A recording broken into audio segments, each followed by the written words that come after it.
പ്രേംലാലെ, Indian ഗ്രാമങ്ങളിൽ internet സേവനം സജ്ജമാണെന്ന് സ്പേസ് എക്സ് മേധാവി ഇലോൺ മസ്കിന്റെ ഒരു പ്രതികരണം വന്നിട്ടുണ്ട്. നമുക്കറിയാവുന്നതാണ്. റൂറൽ കണക്ടിവിറ്റിക്കായി സഹായിക്കാൻ തയ്യാറാണെന്നും മസ്ക് പറഞ്ഞു. ഇത് ഇന്ത്യൻ ഗ്രാമങ്ങളെ എങ്ങനെയായിരിക്കും ഇത് ഇനി ഭാവിയിൽ സ്വാധീനിക്കാൻ പോകുന്നത്? കുടുംബത്തിന്റെ ഇന്നവേരുകൾ വെളിപ്പെടുത്തി മസ്ക് പറയുകയും ചെയ്തിട്ടുണ്ട്. തുഫൈല, ഇത് ഒരു വിശാലമായ കാഴ്ചപ്പാടിൽ കാണേണ്ട ഒരു സംഗതിയാണ്. ഇപ്പോ ഇലോൺ മസ്കിന്റെ സ്റ്റാർലിങ്ക് എന്ന് പറയുന്ന ഒരു ഇന്റർനെറ്റ് സംവിധാനം, ഉപഗ്രഹ ഇന്റർനെറ്റ് സംവിധാനം എന്നാണ് അതിനറിയപ്പെടുക. അതായത് നമ്മുടെ ഭൂമിയുടെ ലോവർ എർത്ത് ഓർബിറ്റില്, അതായത് ഭൂമിയിൽ നിന്ന് ഏറ്റവും അടുത്തുള്ള ഭ്രമണപഥത്തില് ചെറിയ കുഞ്ഞൻ സാറ്റലൈറ്റുകൾ, ഏതാണ്ട് മസ്കിന്റെ തന്നെ കണക്ക് പറയുകയാണെങ്കിൽ 10,400ഓളം സാറ്റലൈറ്റുകളാണ് ഈ സ്റ്റാർലിങ്ക് വിക്ഷേപിച്ചിരിക്കുന്നത്. അതിൽ പ്രവർത്തന സജ്ജമായത് 9,093 സാറ്റലൈറ്റുകൾ ഉണ്ട് എന്നുള്ളത് പറയുന്നു. അവര് അത് 12,000ആയിട്ട് വർദ്ധിപ്പിക്കാനും അവരുടെ കമ്പനിയുടെ മൊത്തം ലക്ഷ്യം 42,000ഓളം സാറ്റലൈറ്റുകൾ നമ്മുടെ ഭൂമിയുടെ ലോവർ എർത്ത് ഓർബിറ്റിൽ നിക്ഷേപിക്കുക എന്നുള്ളതാണ് സ്റ്റാർലിങ്ക് ഉദ്ദേശിക്കുന്നത്. അപ്പൊ ഇതുകൊണ്ട് ഉദ്ദേശിക്കുന്നത് ഇന്റർനെറ്റ് കണക്ടിവിറ്റിയാണ്. അതായത് നമ്മുടെ ഈ പരമ്പരാഗത ഇന്റർനെറ്റ് വിതരണ സംവിധാനം ഉണ്ടല്ലോ, നമ്മുടെ വീടുകളിലേക്ക് കേബിള് വലിച്ചു കൊണ്ടുവന്ന് അത് നേടുക എന്നുള്ളത്, അത് നഗരപ്രദേശങ്ങളിൽ അത് പ്രായോഗികമാണ്. പക്ഷെ ഗ്രാമപ്രദേശങ്ങളിൽ അത് അത്രത്തോളം പ്രായോഗികമല്ല. കാരണം കിലോമീറ്ററുകൾ ഒപ്റ്റിക്കൽ ഫൈബർ കേബിൾ വലിക്കേണ്ടി വരും. പിന്നെ നഗര കേന്ദ്രങ്ങളിൽ സ്ഥാപിക്കുന്നത് പോലെ അത്ര എളുപ്പത്തിൽ ഗ്രാമപ്രദേശങ്ങളിൽ മൊബൈൽ ടവറുകൾ സ്ഥാപിക്കാൻ ബുദ്ധിമുട്ടാണ്. അതിനെ വലിയ ഭാരിച്ച പണച്ചെലവ് ഉണ്ടാകും. പീക്ക് സാധ്യതകളൊക്കെ ഉള്ളപ്പോ ഇന്ത്യയിലെ പലയിടത്തും ഇപ്പൊ ഇന്റർനെറ്റ് സേവനം ലഭ്യമല്ല. അപ്പൊ ആ ഒരു സാഹചര്യത്തിൽ ഇന്ത്യയിലേക്ക് തന്റെ സ്റ്റാർലിങ്കിന്റെ സേവനം ലഭ്യമാക്കാനായിട്ട് താൻ അതിനുവേണ്ടി കാത്തിരിക്കുകയാണെന്നുള്ളതാണ് എലോൺ മസ്ക് പറയുന്നത്. അപ്പൊ നമ്മുടെ ഈ നിലവിൽ ഇന്ത്യയിലെ ജിയോയും ഭാരതി എയർടെല്ലും സ്റ്റാർലിങ്കുമായിട്ട് നിലവിൽ സഹകരണത്തിലാണ്.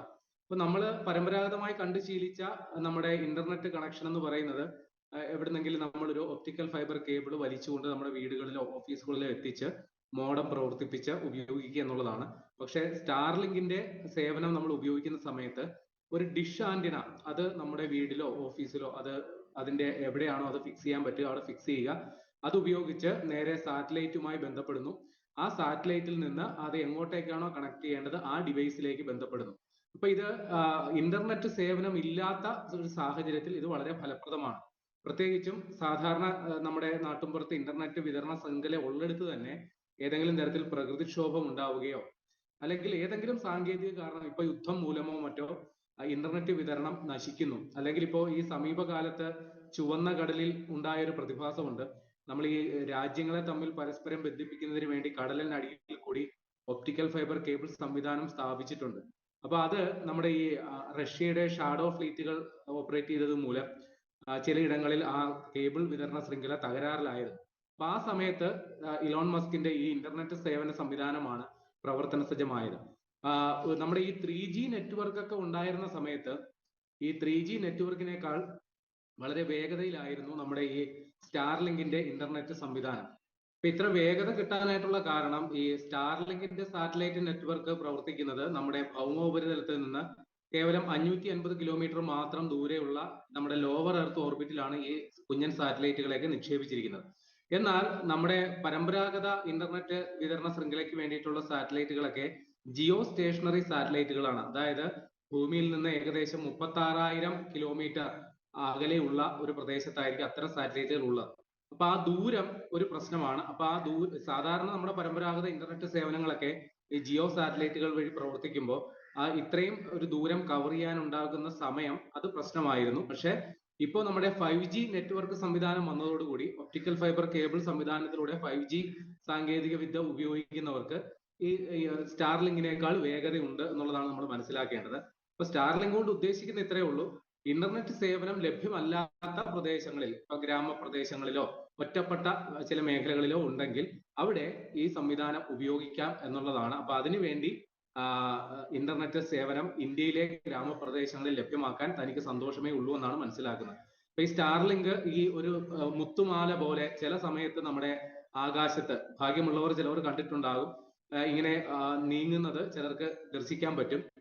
അതിന്റെ കാരണം നിരവധിയായ സാറ്റലൈറ്റുകൾ ഈ സ്റ്റാർലിങ്കിന്റെ ഭാഗമായിട്ട് ഉള്ളത് കൊണ്ട് തന്നെയാണ് ഒന്നിനു പുറകെ ഒന്നായിട്ട് ഒരു ആകാശ കൗതുക കാഴ്ചയായിട്ട് ചിലർക്കെങ്കിലും അത് കാണാനുള്ള അവസരം കിട്ടിയിട്ടുണ്ടാകും. അപ്പൊ ഇവിടെ ഇലോൺ മസ്ക് മറ്റൊരു കാര്യം കൂടി ഇവിടെ പറയുന്നുണ്ട്. അദ്ദേഹത്തിന്റെ കുടുംബത്തിന്റെ ഇന്ത്യൻ വേരുകളെ കുറിച്ചും അദ്ദേഹം സംസാരിക്കുന്നു. ഇപ്പോ അദ്ദേഹത്തിന്റെ ജീവിത പങ്കാളി, ഭാര്യയല്ല, അദ്ദേഹത്തിന്റെ പാർട്ട്ണർ, അത് ഷിവോൺ സില്ലീസ് എന്നുള്ളതാണ്. അവര് നമ്മുടെ ഇലോൺ മസ്കിന്റെ തന്നെ സ്ഥാപനമായ ന്യൂറാലിങ്ക്സിന്റെ ഡയറക്ടർ കൂടിയാണ്. അപ്പൊ ഇവർക്ക് 4 മക്കളുണ്ട്. അതില് ഒരാളുടെ പേര് മുൻ അസ്ട്രോഫിസിസിസ്റ്റ് ഇന്ത്യൻ വംശജനായ സുബ്രഹ്മണ്യൻ ചന്ദ്രശേഖർ, നോബൽ സമ്മാന ജേതാവാണ്. അപ്പൊ അദ്ദേഹത്തിന്റെ പേരിലുള്ള ശേഖർ ചേർത്താണ് തന്റെ ഒരു കുട്ടിക്ക് പേരിട്ടിട്ടുള്ളത് എന്നും പറയുന്നുണ്ട് ഇലോൺ മസ്ക്. അതേപോലെ ശിവോൺ സെല്ലീസ് എന്ന് പറയുന്ന അദ്ദേഹത്തിന്റെ ഇപ്പോഴത്തെ പങ്കാളി, അവര് ഇന്ത്യൻ വംശജയാണ് എന്നും അദ്ദേഹം വെളിപ്പെടുത്തിയത്. ആദ്യമായിട്ടാണ് ഇലോൺ മസ്ക് തന്റെ കുടുംബത്തിന്റെ ഇന്ത്യൻ വേരുകളെ കുറിച്ച് സംസാരിക്കുന്നത്. അതായത് ഈ ഷിവോൺ സില്ലീസ് കാനഡയിലേക്ക് ദത്തെടുക്കപ്പെട്ട ഒരു പെൺകുട്ടിയാണ്, ഇന്ത്യക്കാരിയാണ് വാസ്തവത്തിൽ. അപ്പൊ അവര് വളർന്നതും വിദ്യാഭ്യാസം നേടിയതും നമുക്ക് കാനഡയിലാണ്. അതുകൊണ്ട് കനേഡിയൻ സംസ്കാരത്തിൽ വളർന്ന ഒരു സ്ത്രീയാണ് അവർ. ഇലോൺ മസ്കിന് ഇവരെ കൂടാതെ മുമ്പ് ഔദ്യോഗികമായിട്ട് വിവാഹം കഴിച്ച 2 ഭാര്യമാരുണ്ട്. വിവാഹബന്ധം വേർപെടുത്തുകയാണ് ഉണ്ടായത്. അദ്ദേഹത്തിന് പല പങ്കാളികളിലായിട്ട് നിരവധി കുട്ടികളുണ്ട് എന്നുള്ള കൗതുകരമായ സംഗതിയുണ്ട്. ഈ ബന്ധത്തിൽ 4 കുട്ടികളുണ്ട്. കുറെ കുട്ടികളെയൊക്കെ വാടക ഗർഭധാരണത്തിലൂടെയാണ് ഇലോൺ മസ്ക് സമ്പാദിച്ചത് എന്നുള്ളത് കൂടി നമ്മൾ ഓർക്കണം. അപ്പൊ അദ്ദേഹം ഇന്ത്യയെ കുറിച്ച് വളരെ പ്രതീക്ഷയോടെ സംസാരിക്കുന്നു. അദ്ദേഹം ഈ സ്റ്റാർലിങ്കിന്റെ കാര്യത്തെ കുറിച്ചാണ് ഇപ്പോൾ സംസാരിച്ചത്. അദ്ദേഹത്തിന്റെ തന്നെ മറ്റൊരു സംരംഭമായ ടെസ്ല ഇലക്ട്രിക് വാഹന നിർമ്മാതാക്കളാണ്. അവർക്ക് ഇന്ത്യൻ വിപണിയിൽ വേരുറപ്പിക്കുന്നതിന് വേണ്ടിയിട്ടുള്ള ശ്രമങ്ങൾ ഇലോൺ മസ്ക് നേരത്തെ നടത്തിയിരുന്നു. പക്ഷെ അത് വേണ്ടത്ര വിജയിച്ചിട്ടില്ല. കാരണം ഇന്ത്യക്ക് ഇന്ത്യൻ ബ്രാൻഡുകളോടാണ് പ്രിയം. പ്രത്യേകിച്ച് ടാറ്റയും അതേപോലെ പെട്രോൾ വാഹന ശ്രേണിയിലുള്ള മാരുതി സുസുക്കി, അത്തരം കമ്പനികൾക്കാണ് ഇന്ത്യൻ നിരത്തുകളിൽ ഇപ്പോഴും പ്രിയമുണ്ടായിരിക്കുന്നത്. പക്ഷെ ടെസ്ല എന്ന് പറയുന്ന ഒരു അമേരിക്കൻ ബ്രാൻഡിനെ ചിലരെങ്കിലും അത് ആഗ്രഹിക്കുന്നുണ്ടാവും. സമീപഭാവിയിൽ ഇലോൺ മസ്കിന്റെ ആ ഒരു സംരംഭവും ഇന്ത്യയിൽ വേരോടും എന്നാണ് നമ്മൾ മനസ്സിലാക്കേണ്ടത്.